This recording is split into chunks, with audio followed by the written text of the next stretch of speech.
Lista, vamos entonces a explorar algunas de las prioridades en nuestra región, sus desafíos emergentes y cómo podemos garantizar que nuestra región pueda aprovechar de manera muy efectiva nuestro potencial. Vamos a comenzar con usted, señor presidente. Muchísimas gracias por acompañarnos de nuevo. Se lo apreciamos muchísimo. Tal vez tomamos un pulso de cómo está la situación en Colombia y nos puede contar cuáles son las 2 o 3 prioridades que usted quisiera destacar para su país en el 2024. Bien, las prioridades tienen que ver con resolver los problemas que creemos son los más complejos, los más profundos, y que en el caso colombiano tienen que ver con 2 temas fundamentales: la paz, cómo eliminar las causas y los factores que provocan violencia, y la desigualdad. Están ligados. Desigualdad social. Colombia es, depende cómo se mida, segundo, tercer país más desigual socialmente del mundo. América Latina en general es la región más desigual socialmente del mundo. Y esa inequidad se transforma en violencias. Violencias que han cambiado a través de los tiempos, de las fases de la historia, que lleva décadas. ¿Cómo solucionar eso?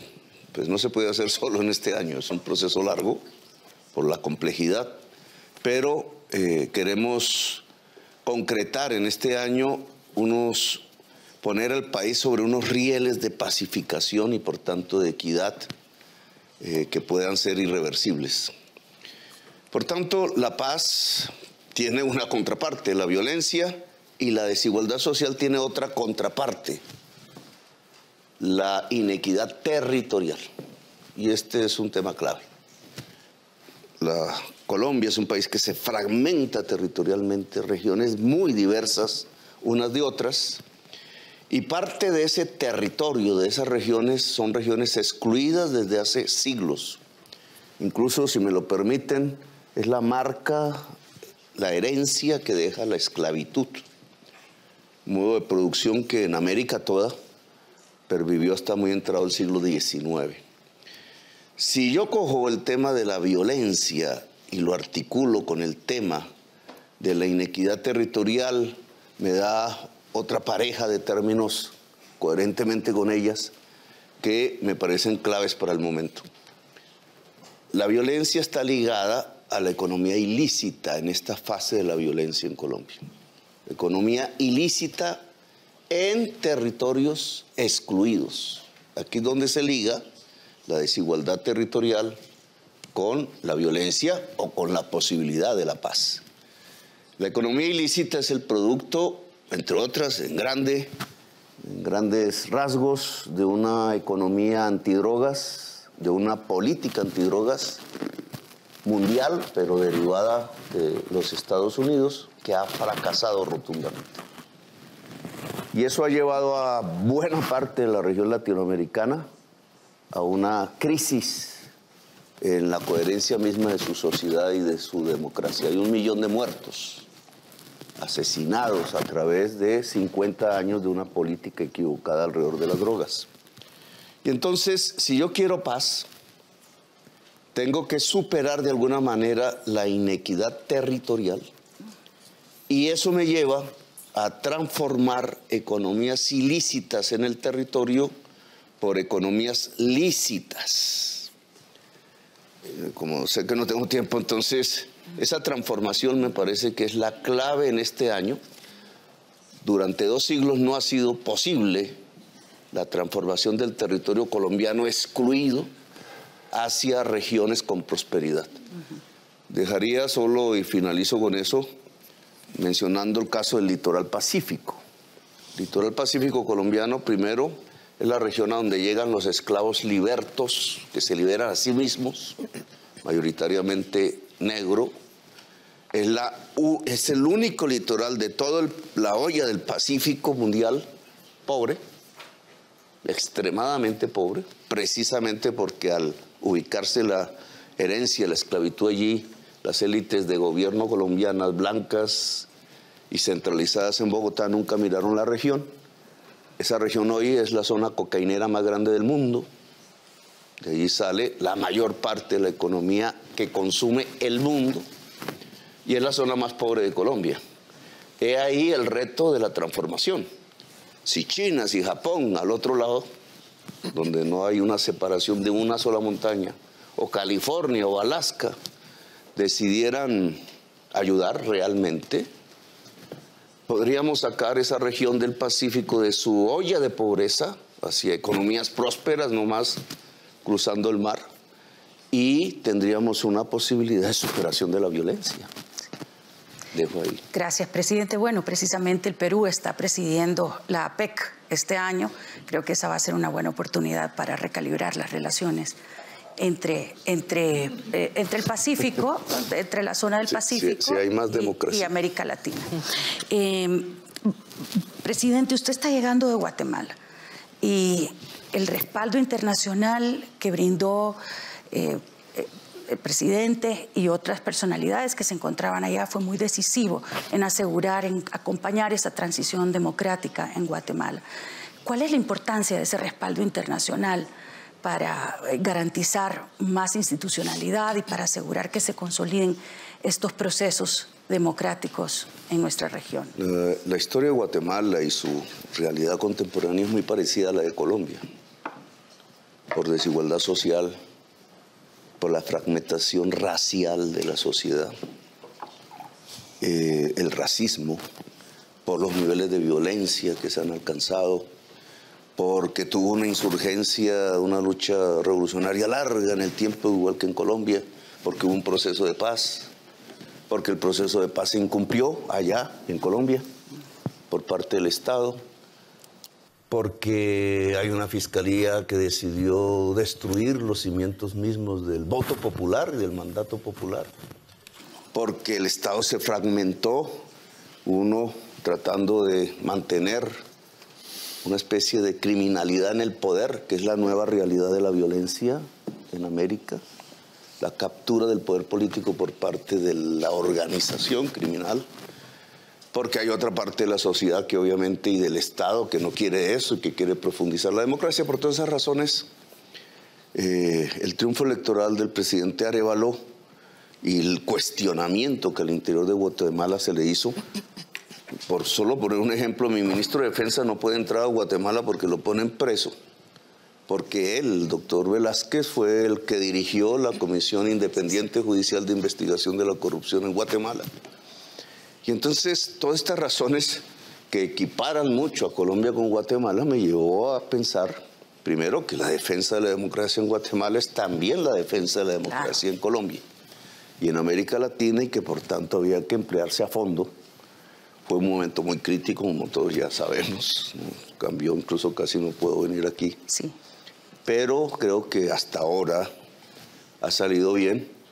Guatemala, como Colombia también, necesita de, primero, un pueblo movilizado que defienda la democracia. Sin eso no hay nada que hacer. Y segundo, la solidaridad del mundo hacia proyectos de democratización, como el caso guatemalteco, como el caso colombiano, o América Latina en general. Y eso me lleva a otra pregunta con el presidente del Tribunal Supremo de Brasil, el ministro Barroso. Bienvenido también. Que sea esta la primera de muchas veces que nos pueda acompañar, ministro. Quisiera preguntarle, en América Latina la institucionalidad y el Estado de Derecho continúan siendo parte de los grandes desafíos en nuestra región. Nos acaba de comentar el presidente Petro sobre eso. El sector judicial es muy clave. ¿Qué nos puede usted compartir? ¿Cuáles son las principales dificultades institucionales que estamos viviendo en nuestra región? Muchas gracias, mucho gusto de estar acá. Yo había preparado para hacer esto en inglés, pero no hay sentido hacerlo en inglés. Como usted quiera. Mi español no es suficiente, así Vamos que en portugués. Voy a hacerlo en portugués, sí, por favor. Despacio.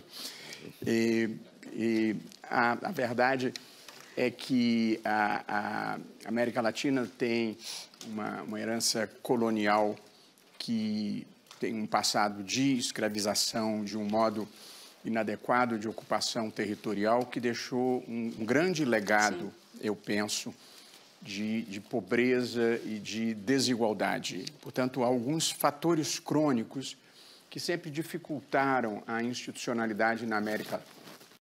A pobreza, quase 30% da população da América Latina vive abaixo da linha da pobreza, uma desigualdade extrema. Nós temos um passado e um presente, em alguma medida, de apropriação privada do espaço público por elites extrativistas. Muitas vezes isso desborda para a corrupção.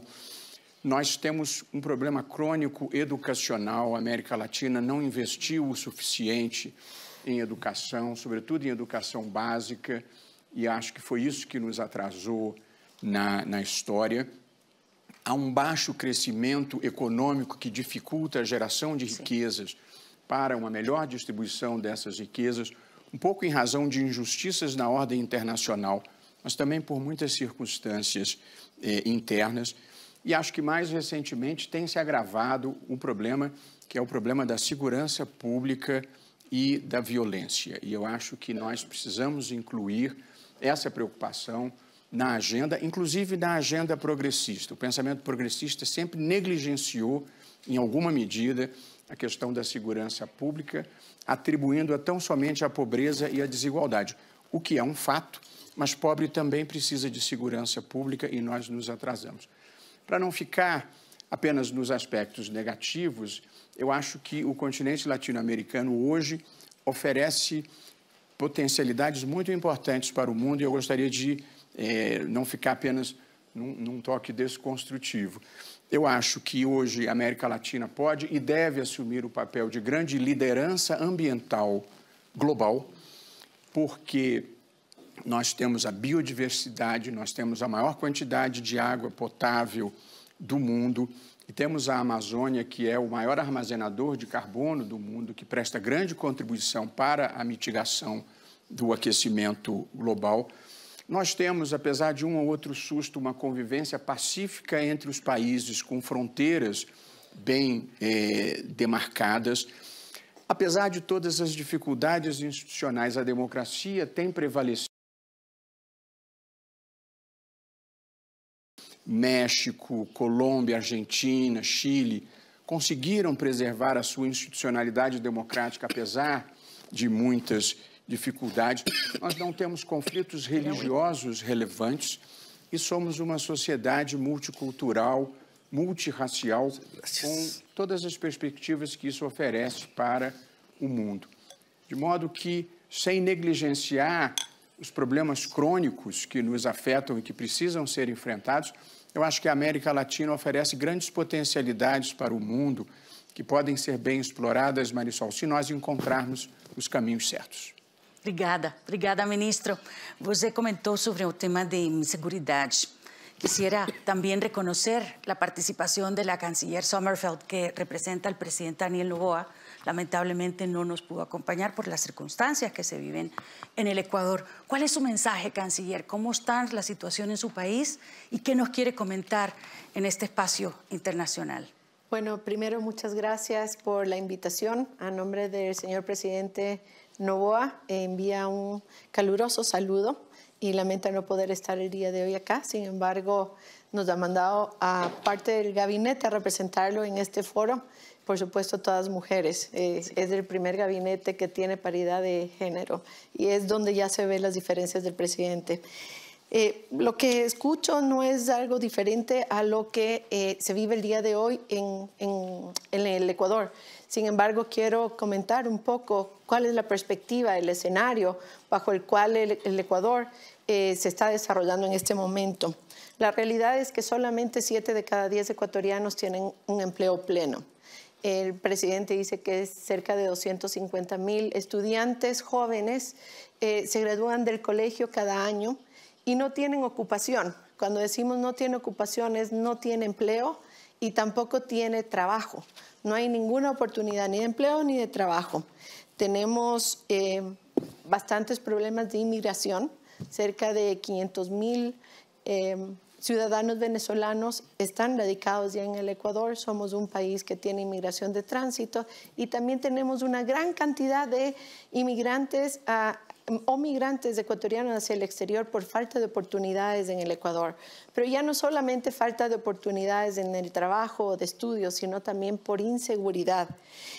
Con todo este escenario, lo único que se ha profundizado es que todas aquellas comunidades más vulnerables tengan que ocuparse, y si no se ocupan en la economía formal, si no se ocupan en los estudios, obviamente se pueden ocupar en lo que es la delincuencia y empiezan a delinquir.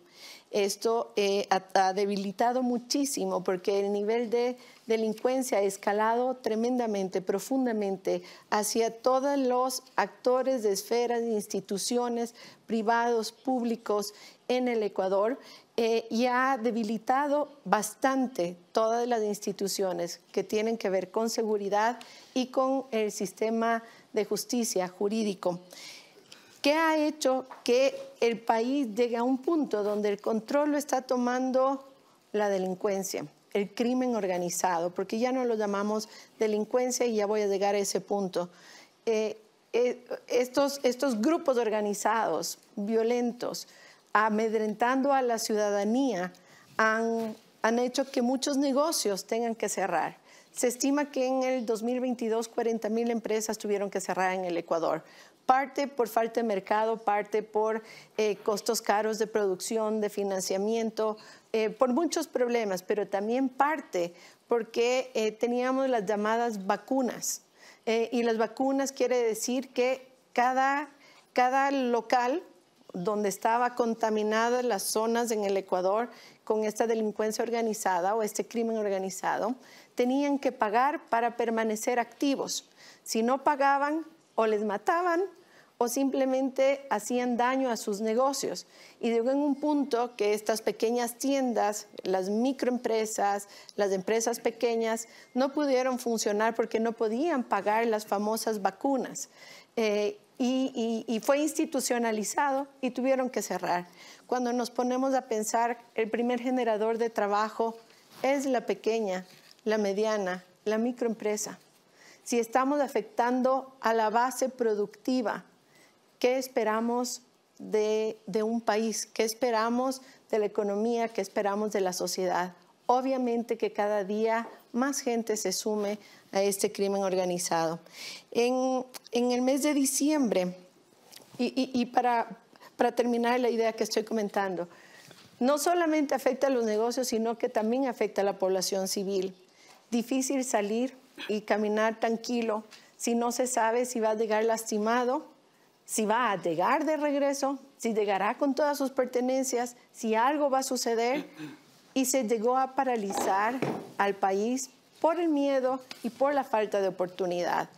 Hemos caído bastante bajo. Y en el mes de diciembre, el sistema de justicia junto con el gobierno, junto con la Fiscalía, proceden tras un caso bastante profundo de corrupción en nuestro país. 900 efectivos se mueven en el mes de diciembre para capturar 31 presuntos delincuentes o personas que están siendo juzgadas de este rato. Esto causa un montón de movimientos profundos, violentos en el Ecuador, lo que obliga al presidente Noboa a sacar un primer decreto la primera semana de enero. Si no me equivoco es del 8 de enero, donde se dice que el Ecuador está en un grave estado de conmoción. Y acto seguido, en el 9 de enero, se saca un segundo decreto, donde ya se establece que producto de las acciones del día anterior, donde se toman incluso canales en vivo de televisión, estos criminales apuntando con armas a la gente que estaba trabajando en vivo en canales de televisión y otros actos violentos en diferentes partes del país. El día 9 se establece un segundo decreto donde ya se declara y se llaman las cosas por su nombre. Tenemos un conflicto armado no internacional. Tenemos 22 grupos terroristas identificados dentro del Ecuador. ¿Y por qué se los llama? ¿Cómo podemos nosotros ayudar o cómo está viendo el Ecuador la solución para esta situación? Justo allá voy. Una vez que se identifica todo esto, entra entra a trabajar y se le da una potestad a las Fuerzas Armadas a que ayude a poner orden interno, cosa que no había sucedido hasta ese momento en el Ecuador junto a la policía. Pero también el 95% de la población aplaude las decisiones del presidente. Es decir, había una población y una ciudadanía oprimida por el crimen organizado. 95% de la población aplaude. Y les apoya al gobierno y a las Fuerzas Armadas y a la policía que realicen su gestión de manera oportuna y de manera eficiente. Pero lo más lindo que se ve es que tan pronto se sincera y se llaman las cosas por su nombre y el Ecuador lanza un llamado de SOS, toda la comunidad internacional inmediatamente responde. Y eso, yo creo que a dónde quiero llegar, son problemas que a pesar de que están radicados en un país pequeño como es el Ecuador, no corresponde únicamente al Ecuador la responsabilidad. Este crimen organizado se alimenta de narcotráfico y de minería ilegal. Son dos problemas profundos que están en muchos de nuestros países. Y estas dos industrias, porque son industrias, alimentan al crimen organizado internacional. Somos un país de tránsito de narcotráfico, no somos un país productor ni consumidor. Es ahí cuando entra el apoyo internacional, la cooperación coordinada internacional, y sí me place decir que el Ecuador ha tenido un gran apoyo internacional, cada país mostrando en su especialidad el apoyo hacia nuestro país. Sí, muy importante destacar también los comentarios que hizo el ministro Barroso y el presidente en cuanto a las causas originarias del problema y a la importancia del respaldo internacional en la búsqueda de soluciones. Vicepresidenta, su 4º año acompañando al presidente Abinader y ya es en campaña para un segundo mandato. ¿Cuáles son las 2 principales lecciones que usted nos podría compartir de su país, de lo que ustedes han logrado, que le puede servir al resto de América Latina? Claro, muy acotadamente, vicepresidente. Sí, sí, cómo no. Muchísimas gracias, Marisol, por la invitación. Un saludo muy caluroso a todos los compañeros panelistas de parte de nuestro presidente y de nosotros mismos. Pues fíjate, nosotros estamos convencidos de que las lecciones aprendidas en nuestra gestión de gobierno pues están en torno a lo que ha sido el trabajo en conjunto con una visión estratégica, como nosotros hemos hecho en la República Dominicana, para poder nosotros recuperar lo que es la economía, pero también garantizar una mejor y una mayor inversión social desde el año 2020. Entonces, hemos visto cómo ha sido clave de parte del presidente Luis Abinader, pues trabajar todos juntos, los diferentes sectores de la sociedad, y esto ha aportado una serie de resultados muy positivos. Hemos trabajado con la academia, hemos trabajado el Estado, pero le hemos dado mucha importancia y soporte y apoyo al sector privado, sin dejar afuera pues toda la sociedad civil. Eso definitivamente para nosotros fue sumamente importante para el manejo, por ejemplo, de lo que fue la pandemia, vacunar a toda la población dominicana, pues eso logró que nosotros preserváramos las vidas. Nosotros somos 10.7 millones de habitantes y aunque una sola muerte, como decía el presidente Abinader, es mucho, nosotros apenas tuvimos cerca de 4.500 personas que lamentablemente murieron por el COVID.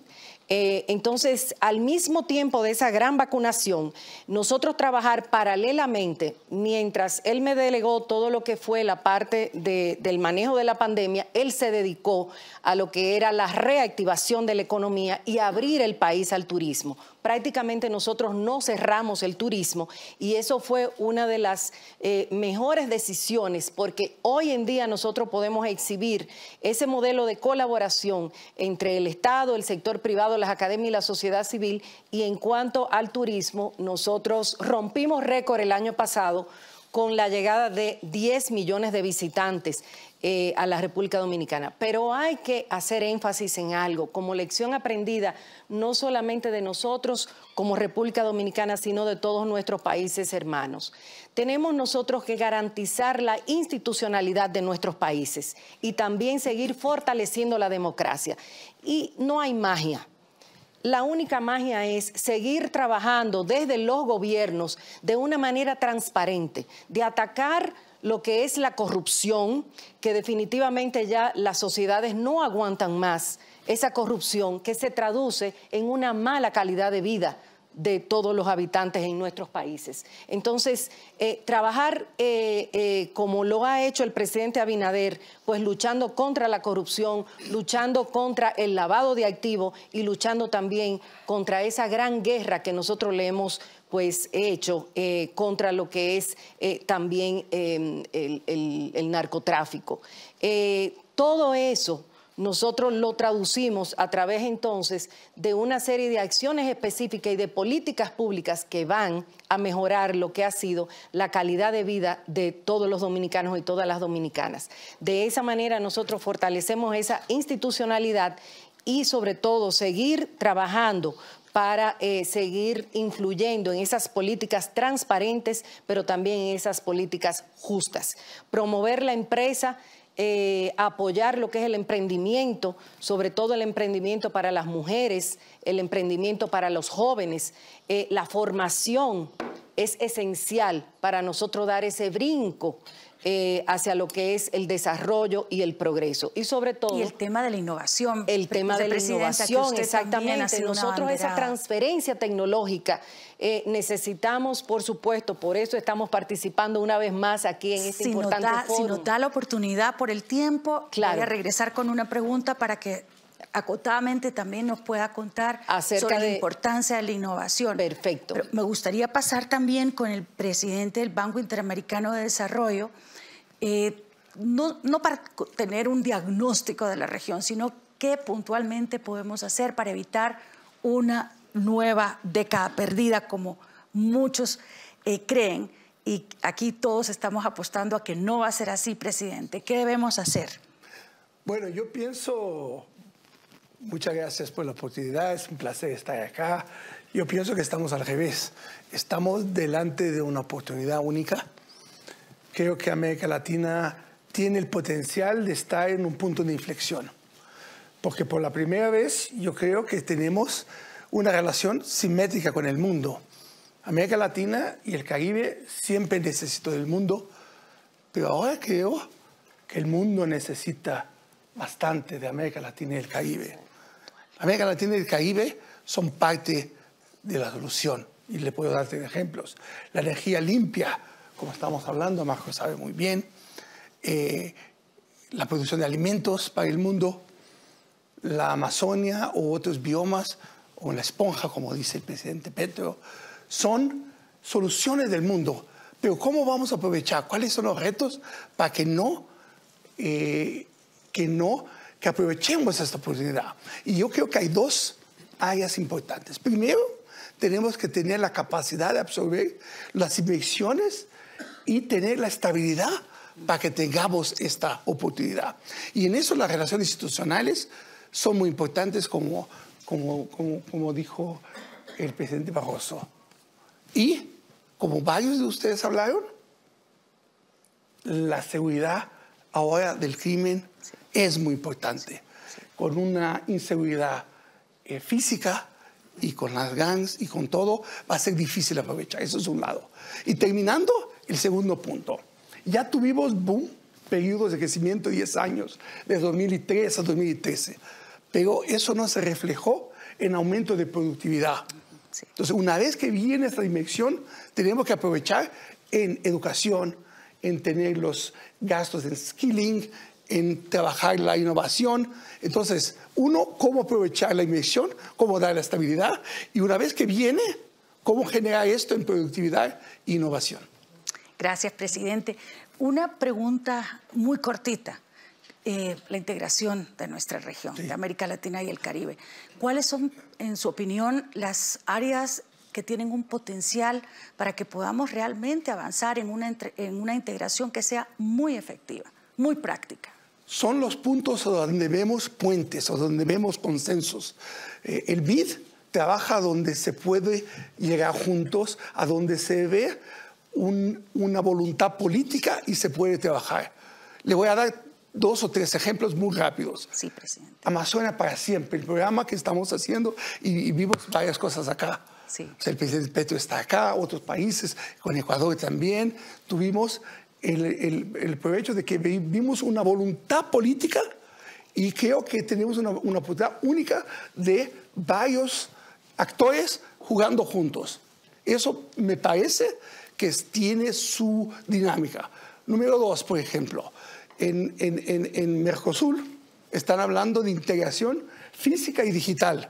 Las rutas, el bioceánico, la ruta que viene de Brasil, la Guyana, o otras rutas, se están trabajando. El BID, con el CAF, con otras, $10 mil millones para trabajar en eso. Así que yo veo que hay un momento a donde podemos nosotros trabajar la integración regional. Y la coyuntura global, que es una coyuntura polarizada, una coyuntura fragmentada, nos lleva a que nos integremos cada vez más.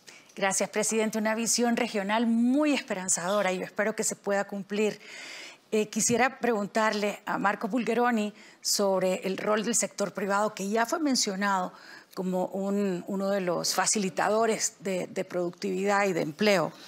¿Cuál es, en su opinión, el rol del sector privado y cuáles son los sectores de mayor potencial que usted ve desde su perspectiva? Por favor. Bueno, muchas gracias, Marisol. Sí, tradicionalmente el rol del sector privado está vinculado a la inversión, la creación de empleo, pero creo que en forma creciente, un poco como decía el presidente Ilan, la innovación y que el rol privado sea un agente de cambio pasa a ser una dimensión muy importante en la cual nosotros tenemos que liderar, digamos, ¿no? Hemos visto ejemplos de cómo el sector privado, a través de este rol de agente de cambio, ha podido transformar las economías en América Latina. Me vienen en mente 2 ejemplos puntuales. El primero es en el sector del agro. El sector del agro, tradicionalmente un sector, digamos, de poca creación de empleo, poco uso de tecnología y genuinamente, digamos, también baja innovación. Sin embargo, en las últimas décadas se ha visto una revolución con la incorporación de tecnologías y procesos en el agro que han cambiado totalmente la forma en la cual hoy el productor agropecuario encara su trabajo. Claramente lo que ha sido la siembra directa en países como Brasil, Argentina, y la mejora de las semillas ha cambiado radicalmente las hectáreas que han pasado a ser productivas. Eso quiere decir más granos, más producción de granos y quiere decir más seguridad alimentaria para el mundo, pero también, de alguna manera, aplicando la tecnología, mejor cuidado de las tierras. Y también otros sectores, digamos, otra forma en la cual vemos esta innovación es en el ecosistema que está alrededor de las empresas agropecuarias, ecosistema tecnológico. Hoy, un productor agropecuario maneja su cosechadora guiada por GPS y usando tecnología digital y a la vez monitorea las hectáreas que está sembrando y cultivando con imágenes satelitales y drones. Segundo elemento, o digamos, segundo sector en el cual el sector privado ha sido un agente de cambio, pero creo que tenemos una gran responsabilidad a futuro de serlo, es en mi sector, el sector de la energía, del oil and gas. Tenemos una gran transformación por delante, que es la transición energética. Tenemos que ser protagonistas de la transición energética. Nosotros, desde Panamérica, estamos comprometidos a hacerlo. No sabemos cuál va a ser el futuro, no sabemos cuáles las tecnologías van a ser las que efectivamente nos ayuden a resolver el tema del cambio climático, pero sí sabemos que tenemos que producir como sector, como industria, más energía para millones de consumidores para poder, digamos, soportar el crecimiento de las economías, pero a la vez tiene que ser energía de menores emisiones, energía, digamos, tenemos que ayudar a descarbonizar las matrices energéticas de nuestras economías. Nosotros de Panamérica lo estamos haciendo, es una forma de ser protagonistas y no víctimas, digamos, de este proceso. Estamos invirtiendo en renovables, estamos invirtiendo en biocombustibles, estamos invirtiendo también en litio. Y lo que vemos es que a través del tiempo muchas más compañías se están sumando a este proceso en el cual estoy convencido que el sector privado tiene un rol muy importante porque sin nuestra industria va a ser digamos, más difícil hacerlo, y nosotros nos tenemos que autoimponer, y la sociedad nos tiene que autoimponer ser, digamos, líderes en este sector. Y por último, diría que, por supuesto, en esto no es solo el sector privado, sino también el sector público. Hay que hacer un partnership con el sector público y, por supuesto, con las entidades financieras que tienen que cada vez más financiar estos proyectos. Muy práctico, claro. Ya le voy a pedir a Ilan más plata, digamos, para algún proyectito. Gracias, Marcos. Muchísimas gracias. Nos queda tiempo para un minuto de cierre, presidente Petro. Como ustedes saben, el tema central de nuestra reunión del Foro Económico Mundial es sobre la reconstrucción de la confianza. ¿Cómo podemos, en un ámbito polarizado, diverso y con visiones contrastantes y actores con visiones diferentes en nuestra región, presidente, rescatar esos espacios de consenso y poder avanzar con más cooperación y con una integración práctica? Bueno, siempre hay dos caminos. Uno que puede ser incrementar el cisma, la separación, la fragmentación. América en general tiene, como dije ayer, la chimenea al norte, el CO2, y la esponja al sur. No solamente la selva amazónica, sino el enorme potencial de generación de energías limpias, con África los mayores del mundo. Aquí hay dos caminos.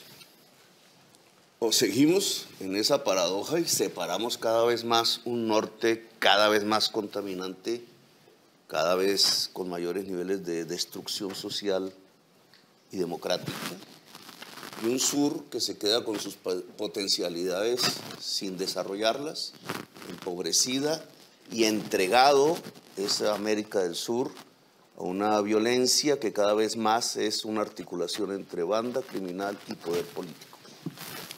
Una destrucción democrática también. Ese mundo solo llegaría a la barbarie. Hay otro camino, es el pacto, el encuentro, la búsqueda de objetivos comunes, a pesar de la diferencia.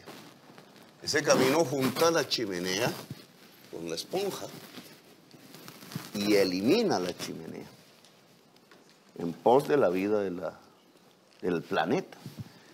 Esa opción implica planificar, implica acuerdos, implica deslocalizar la producción norteamericana en América toda, implica pensar en un acuerdo común, como dice el presidente del Banco Interamericano de Desarrollo, un acuerdo común que tiene una base, que no es la integración latinoamericana o americana a partir de discursos, que hasta ahora ha sido, sino más al estilo europeo y con una ventaja sobre Europa, alrededor de proyectos.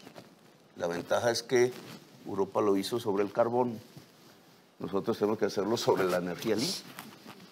Y lo podemos hacer. Lo vamos a hacer, presidente. Muchísimas gracias. Nos quedamos entonces con mensajes sobre las preocupaciones que hay en cuanto a seguridad pública y seguridad jurídica, los temas de institucionalidad y de democracia que se continúan resolviendo en nuestra región latinoamericana, la importancia de encontrar consensos para una mejor integración y con las complementariedades que vemos, y el tema de la innovación y la tecnología, que creo que América Latina la tiene que abrazar, no nos podemos quedar detrás. Muchísimas gracias y gracias a estas extraordinarias personalidades que tienen una gran responsabilidad de poder realizar este sueño latinoamericano. Muchas gracias.